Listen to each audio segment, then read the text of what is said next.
The first time I heard the name Sheep Squatch, I thought it was just another backwoods joke. A campfire tale locals tossed around after too many beers, or a way to spook green soldiers posted in places they didn't belong. Appalachia had no shortage of those stories. Ghostly miners still swinging pickaxes deep underground, phantom trains that howled through valleys at night, strange lights dancing in the hollows. But this one carried a weight I couldn't laugh off. We were stationed near a forgotten stretch of West Virginia, tasked with training exercises in terrain that was rough, forested, and unforgiving. It was 2009, and our unit was still cycling through deployments overseas. But back home, we drilled in places most people never thought twice about. The mountains were perfect for recon training: dense woods, steep ridges, twisting hollows where radio signals died.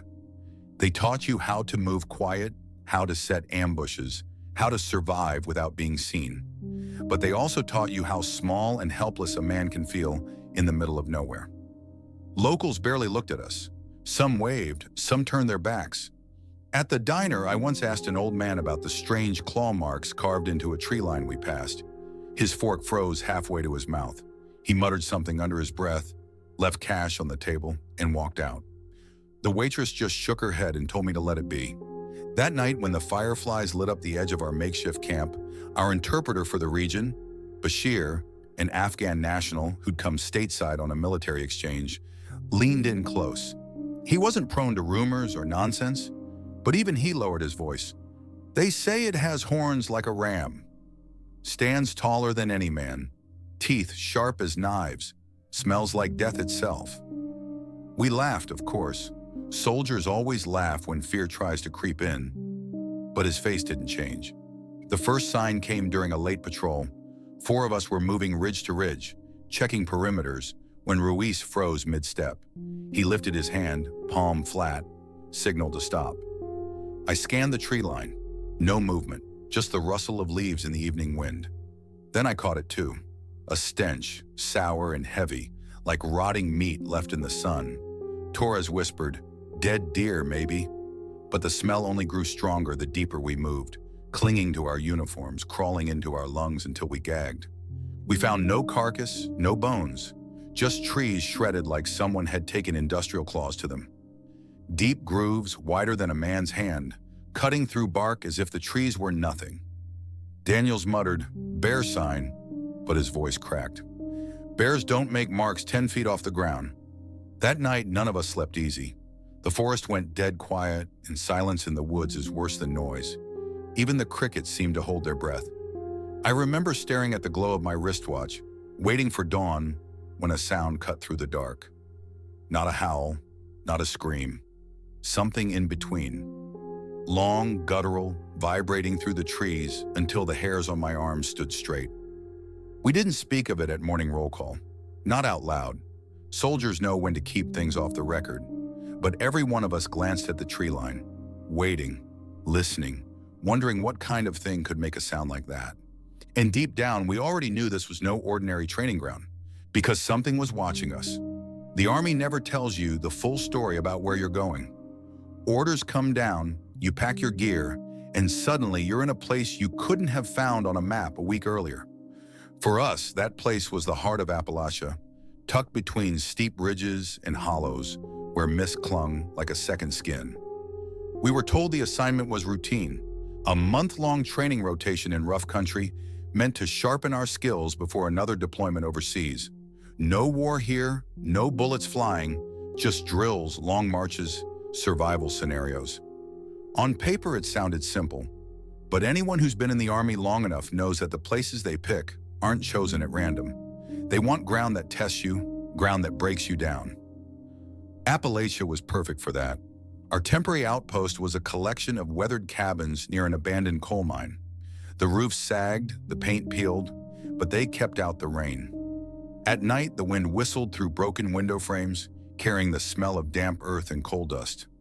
The locals called the place Black Hollow, though none of the maps labeled it that way. I figured it was just a nickname. The first week was nothing but sweat and exhaustion. We hiked ridgelines until our boots blistered. We practiced silent movement through thickets that tore at our uniforms. Nights were spent on watch, listening to the forest breathe around us. You learn fast in terrain like that. You learn to notice when something is off. And things were off. The woods didn't behave the way they should. We'd set up trail cams to track our movement, but half the footage came back distorted, static lines cutting across the screen, timestamps skipping hours. Sometimes cameras caught motion, only to show empty trees swaying. Ruiz joked about Bigfoot photobombs, but even he stopped laughing after the third corrupted card. Then there were the prints. Not quite hooves, not quite paws. Too large to be deer, too broad to be coyote, sunk deep into the mud as if whatever left them carried massive weight. Torres measured one against his boot, size 11, and the track dwarfed it. He whistled low, then muttered, "Maybe some old logging horse." But no horse leaves a print like that. The locals avoided us. On supply runs into the nearest town, you'd feel eyes on you, the kind of stares that carried warning instead of welcome. Once, Daniels asked the woman at the general store about the tracks. She just shook her head and muttered something about the white beast before shutting the register drawer a little too hard. Daniels didn't press her. We tried to brush it off. Soldiers thrive on routine. Clean your rifle, run your drills, eat what you can, laugh when the chance comes. But in the quiet moments, unease crept in. It wasn't just the strange signs. It was the way the forest listened. One night, while we sat around a low fire, Torres told a story his grandfather used to share, about a creature in the mountains that smelled like sulfur and carried off livestock. Said hunters called it Sheep Squatch because it had horns like a ram, but the size of a man. We laughed, but the laugh didn't stick, because I remembered the marks on the trees, the smell that had clung to our patrol gear.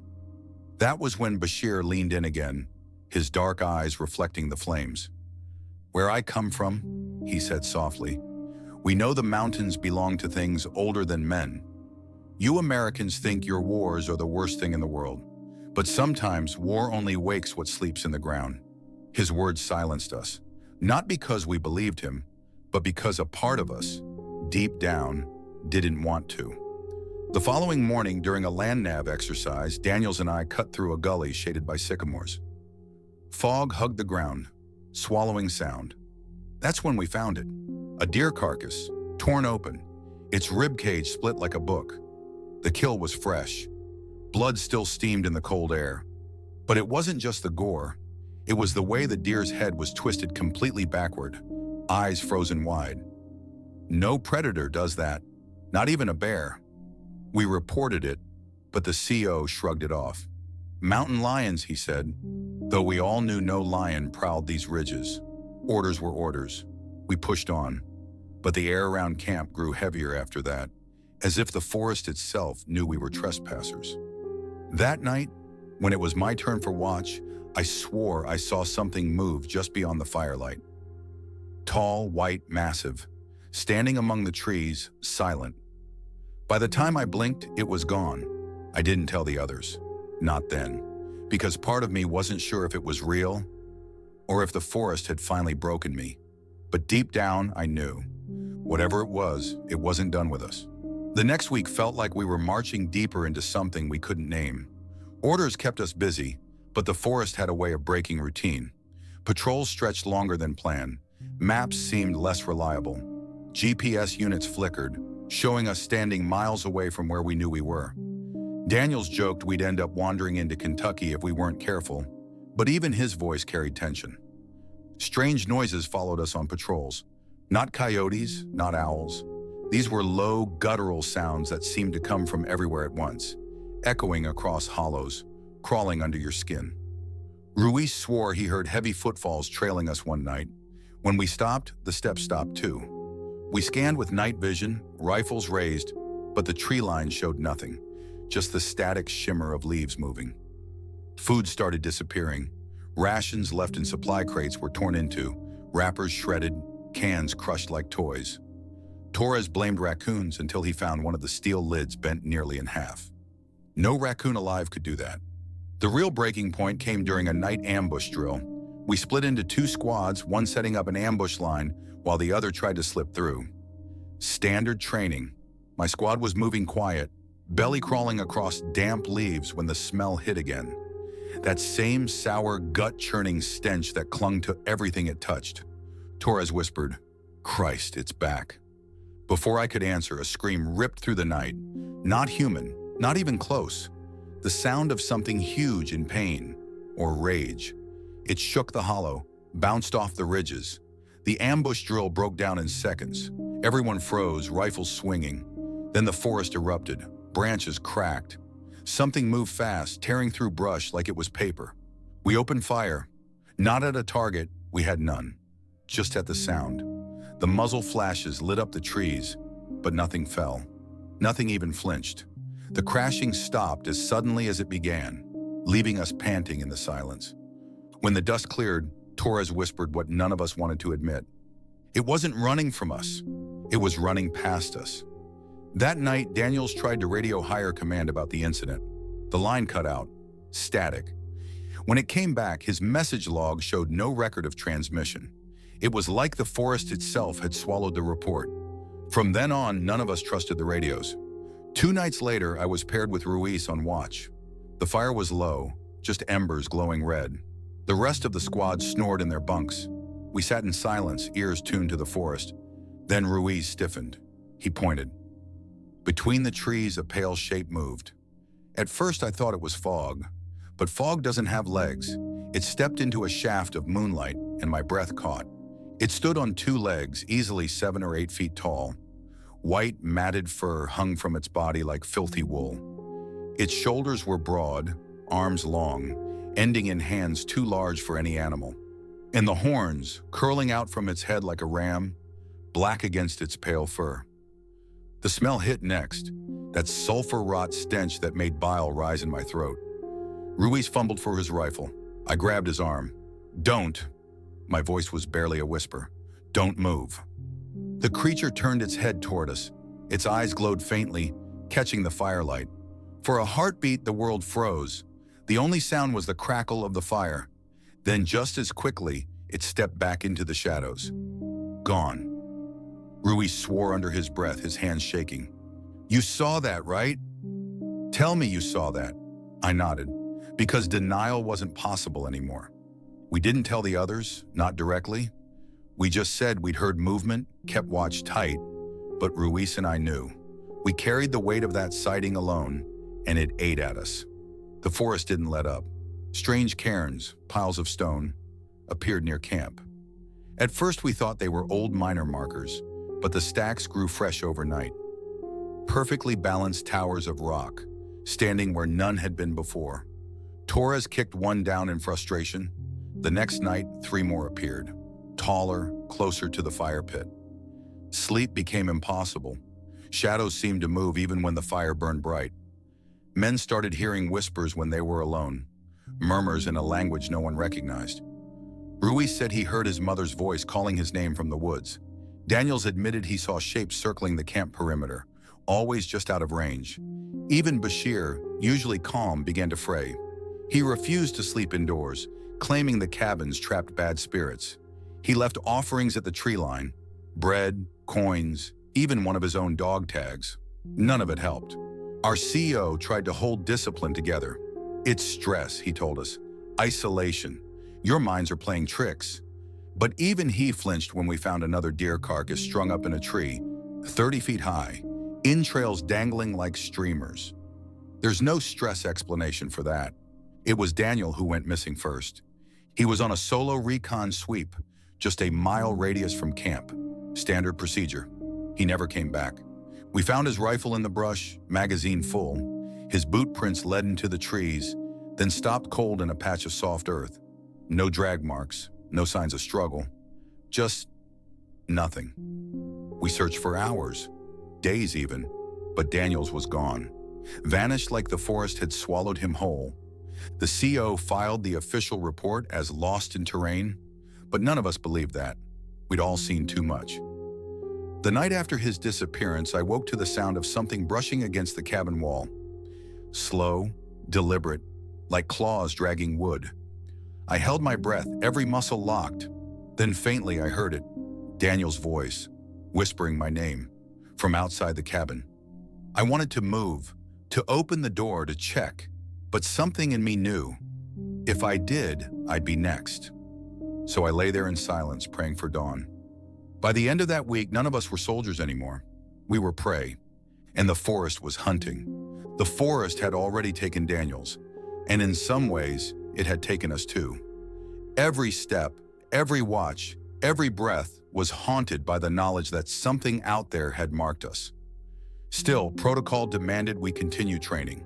Orders are orders, even when the ground beneath you feels cursed. The next drill was a night recon. Ruiz, Torres, and I were assigned to sweep the old mining shafts near the base of the ridge. The air grew colder as we descended, our headlamps cutting weak beams into the dark. Rusted tracks wound into tunnels choked with shadows, abandoned decades ago after cave-ins.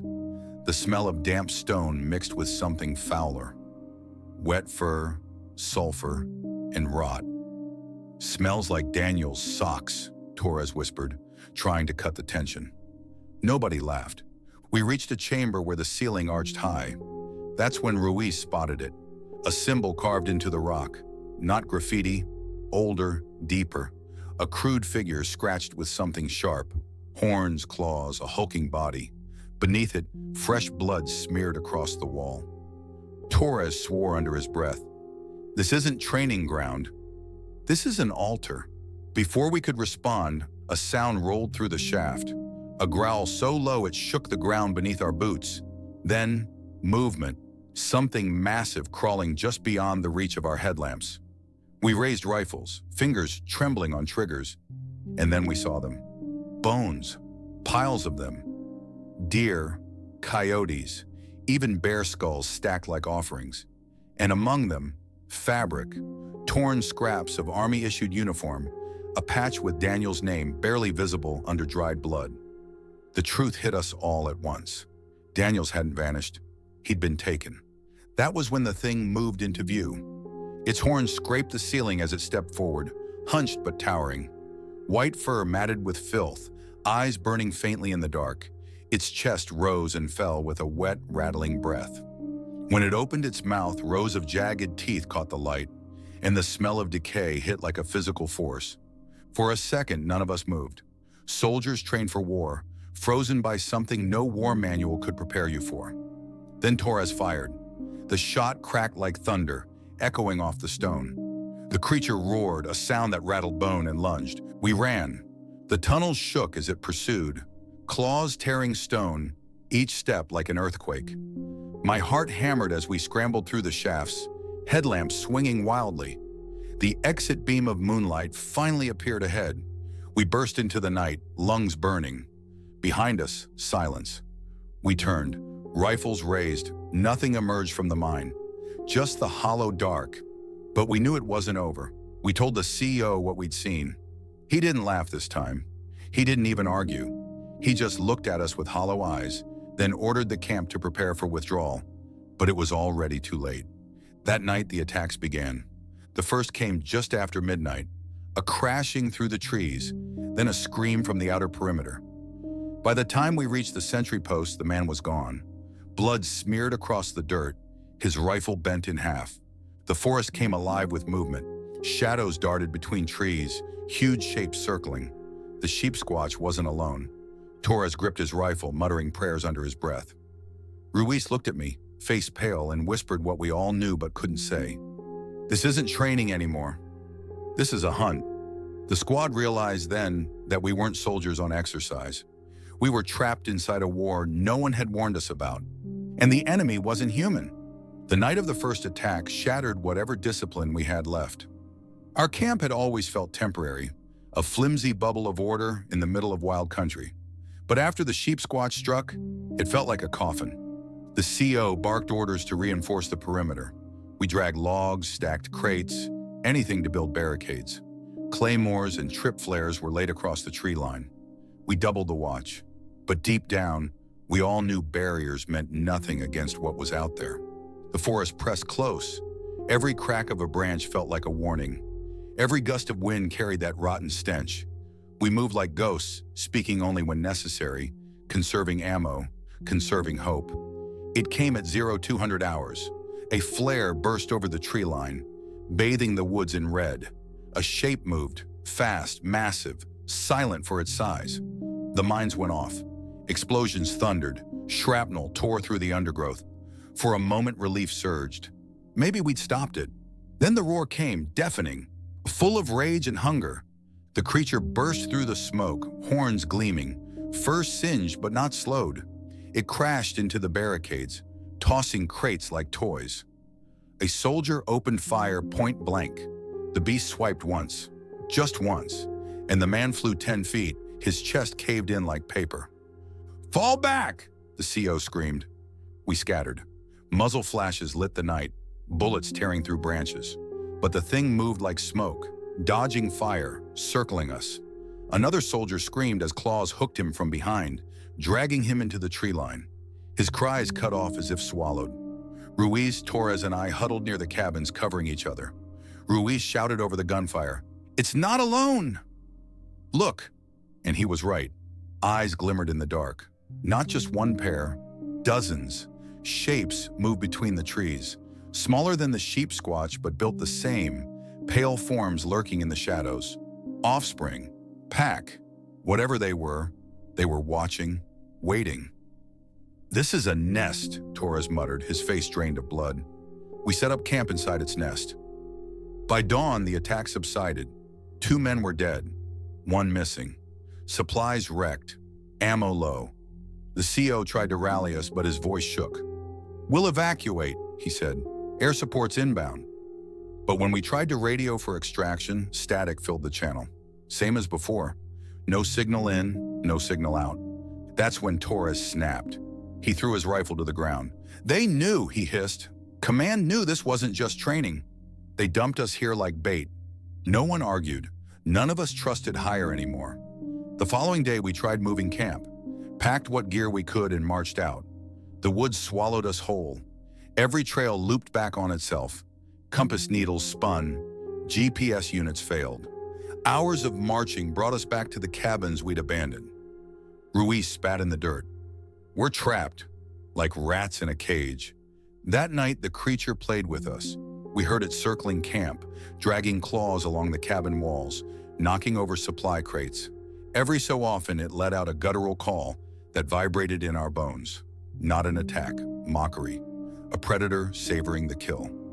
At one point, Torres swore he saw Daniels again, standing just beyond the tree line, uniform torn, face pale. He called out, voice breaking. But when the figure stepped into the firelight, it wasn't Daniels. It was something else. Something wearing his shape like a mask before melting back into the dark. That nearly broke him. On the 4th night, we made a stand. We rigged the cabins with fuel cans, lined up every explosive we had. If the sheep squatch wanted us, it would burn with us. It came at midnight. The pack poured from the tree line first, smaller, screeching things with pale fur and twisted horns. We opened fire, mowing them down, but more replaced them. Then the sheep squatch itself emerged, horns scraping the trees, eyes burning like coals. The CO gave the order. "Light it up!" Flames roared as the cabins went up, a firestorm tearing through camp. The heat seared my skin, smoke stung my lungs. The smaller creatures shrieked and scattered, but the sheep squatch didn't stop. It walked through the fire, fur igniting, roaring louder than the blaze itself. I emptied a full mag into its chest. So did Torres. Ruiz fired until his barrel glowed, but the thing kept coming. At the last moment, the CO charged forward with a satchel of C4. He didn't hesitate, just looked back once, gave us the nod, and disappeared into the fire with the creature. The explosion shook the hollow, a thunderclap that flattened trees. The fire roared higher, sparks raining down like stars. When the smoke cleared, the sheep squatch was gone. So was the CO. We thought it was over. We were wrong. When the explosion faded, silence fell over Black Hollow. For the first time in days, no roars echoed, no claws scraped, no glowing eyes watched from the tree line. Just smoke drifting through the gutted camp, the smell of ash mixing with that sulfur stench still clinging in the air. Ruiz dropped to his knees, coughing, eyes wide with shock. Torres paced like a caged animal, running his hands through soot-streaked hair. I just stood there, rifle hanging loose in my grip, ears ringing. The CO was gone. Our leader had walked into the fire and taken the thing with him. Or so we thought. By dawn, the fire had burned itself out. The cabins were ash and twisted beams. Supplies gone. Radios fried. We had nothing left but our rifles, a few magazines, and each other. We should have moved out immediately, but exhaustion held us down. The forest was quiet. Too quiet. And that silence felt heavier than any noise. It didn't last.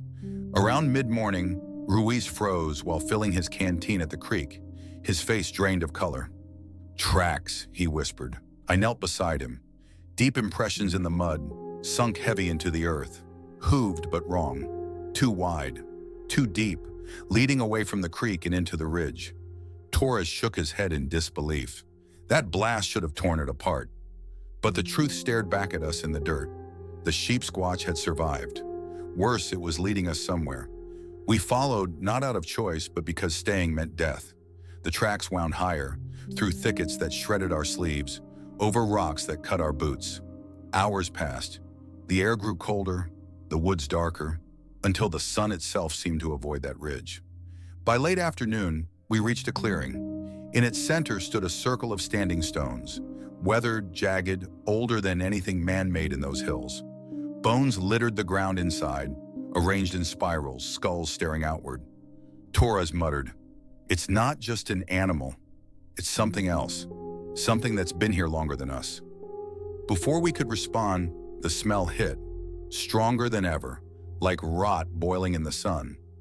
And then it stepped from behind the stones, the Sheep Squatch, but changed. Burn marks still smoldered in its fur, skin split where shrapnel had torn it. And yet it stood taller, stronger, horns blackened like iron. Its eyes glowed brighter, fixed on us with something close to intelligence. It wasn't just hunting anymore. It was waiting. We raised rifles and opened fire. The clearing thundered with gunshots, brass raining to the ground. The creature staggered but did not fall.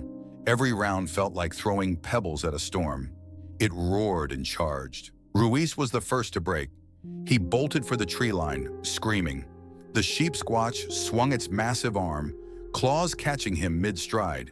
He vanished into the trees with a sickening crunch. His scream cut short. Torres and I dove behind the stones, firing, reloading, firing again. The beast circled, smashing through rocks like they were nothing. Each roar shook my bones. Each step brought it closer. Torres pulled a grenade from his vest, yanked the pin, and hurled it. The blast tore through the clearing, dirt and bone raining down. The Sheep Squatch staggered, smoke curling from its chest, but still it came. "I've got one left," Torres shouted, fumbling for his last grenade. But before he could pull the pin, the beast lunged. Claws pierced him clean through, lifting him into the air. His scream echoed once, then silence. The grenade slipped from his hand and rolled into the dirt, unexploded. I was alone. The Sheep Squatch turned to me. Firelight still clung to its fur from the blast. Its eyes glowed like coals, unblinking, locked on mine. I don't remember deciding to move. My body acted on instinct, diving for the grenade Torres had dropped. My hand closed around the cold metal. The beast stepped closer, breath hot and rancid, horns scraping the stones. I pulled the pin. And then, something strange. For a moment, I swear the Sheep Squatch stopped, its head tilted, eyes burning, as if it recognized me. Not as prey, as something else. Its roar quieted into a low, almost mournful sound. Then it lunged. I threw the grenade straight into its chest. The explosion tore the clearing apart. Stones shattered, fire consumed the air, and the Sheep Squatch roared louder than anything I'd ever heard. I hit the ground hard, ears ringing, vision blurred. When the smoke cleared, the creature was gone. Not a body, not even blood. Just the smell of sulfur and the spirals of bones still intact, as if untouched by the blast. I staggered out of the clearing alone. My squad was gone. My CO, Ruiz, Torres, Daniels, all taken. The radios never came back. I stumbled through the woods for 2 days before a search team finally found me, half delirious, clothes torn, eyes hollow. I told them nothing, just that my squad was lost. Training accident, the report would later read, but I knew better, because even as the chopper lifted me out of Black Hollow, I smelled it again. That sulfur rot, lingering in the air, following me. And in the distance, through the trees, I thought I saw horns, watching, waiting. The sheep squatch wasn't gone. It had let me live, and I've never stopped wondering why. When they pulled me out of Black Hollow, I was barely standing. My boots were torn, my uniform stiff with blood. Some mine, most not. The medic strapped me down in the bird, but I remember staring at the tree line the whole ride out. The forest stretched for miles, thick and endless, and I knew, with a certainty I've never shaken, that we hadn't escaped it. We'd only left it behind. The debrief was worse than the fight. Men in pressed uniforms sat across from me, clipboards in hand, their expressions carved from stone. They listened, took notes, and when I told them what we'd seen, the words hung in the air like smoke. "A large animal attack," one of them said flatly. "You were exhausted." Under stress, misidentified a bear. I tried to argue, tried to explain the horns, the size, the intelligence in its eyes, the way it hunted us. But they cut me off. Training accidents happen. You'll be listed as the sole survivor of a misadventure in hostile terrain. You'll be reassigned. This conversation didn't happen. And just like that, my squad's deaths were erased. Officially, Daniels, Ruiz, Torres, and the CO were marked as missing in training. Their families received folded flags, a vague explanation, and promises that their service strengthened the nation. I received orders to stand down, to move on. But how do you move on from something like that? The Army locked down the area. Black Hollow was sealed under environmental protection status, fenced off as unsafe. No public entry, no future training, a place erased from the map, as if that ridge had never existed. Yet I know it's still there, still waiting. Nights were the worst. I'd wake drenched in sweat, hearing claws against wood, smelling sulfur in the dark. Sometimes I swore I saw Ruiz's face in the crowded base, or Tora's voice in the radio static, and always at the edge of my vision, horns. I tried to bury it, tried to drink it away, work it away, even pray it away. But the forest never left me. Years later, I looked up local records, old folklore, newspaper clippings. There it was, hiding in plain sight. The white thing, the sheep squatch, reported for over a century in Appalachia. Farmers finding livestock torn apart, miners vanishing in shafts, hunters swearing they were tracked by something bigger than any bear. Stories dismissed as superstition. But I knew they weren't superstition. They were warnings. Sometimes I ask myself why I lived, why it let me walk out of that clearing when it could have finished me like it did the others. Was I spared as a messenger, a warning, or was I just beneath its notice? I don't know. I'll never know, but I carry the weight of it, the guilt of surviving when my brothers didn't. Their names still echo in my head: Daniels, Ruiz, Torres, Captain Holt. Men braver than me, men who stood their ground while I ran. And yet, when I close my eyes, I see it again. The tilt of its head, the way its roar faded into something almost mournful. Not animal, not man, something in between, something ancient. If you ever drive through Appalachia, you'll see no trespassing signs nailed to old pines. You'll pass ghost towns where cabins rot into the ground, places locals won't speak of. And if you stop, if you listen long enough, you might hear it too. A low growl rolling through the ridges, the smell of sulfur riding the wind. They'll tell you it's just the mountains playing tricks, just superstition, just stories. But I know better. I survived the sheep squatch. And survival is worse than death, because it means I have to live knowing it's still out there. It's been years since Black Hollow, but I've never really left those mountains. No matter how far I go, no matter how much time passes, part of me is still there, standing in that clearing of bones, staring into eyes that should not exist. The Army filed its reports. The world moved on. But I wake every night at the same hour, choking on the same smell, sulfur, decay, like something wants me to remember. I've stopped telling people the full story. Friends don't want to hear it, and strangers laugh it off. When you say sheep squatch out loud, it sounds ridiculous, like a campfire joke. Maybe that's why it survived so long, because nobody believes until it's too late. But here's the truth. Those mountains are older than we can imagine. Older than the towns, the mines, even the tribes that lived there first. Things sleep in places like that. Things older than memory. And when men dig too deep, when war and blood shake the ground, those things wake. We woke it. My squad paid the price. Sometimes I wonder how many others it's claimed since then. How many missing hikers, vanished hunters, unexplained accidents weren't accidents at all. How many families are still waiting for answers they'll never get? I live with that silence, and I live with the fear that one day it will come for me again. Not in the mountains, not in the forest, but here, wherever I try to hide. Because some predators don't stop once they've marked you. So if you ever find yourself in Appalachia and the woods fall too quiet and the air starts to stink of sulfur, leave. Don't ask questions. Don't look back. Because I survived the Sheep Squatch, and survival is only the beginning. You're still watching without subscribing? Fix it now. Subscribe, the next story's coming. And in the comments, share your country and the time you're watching this.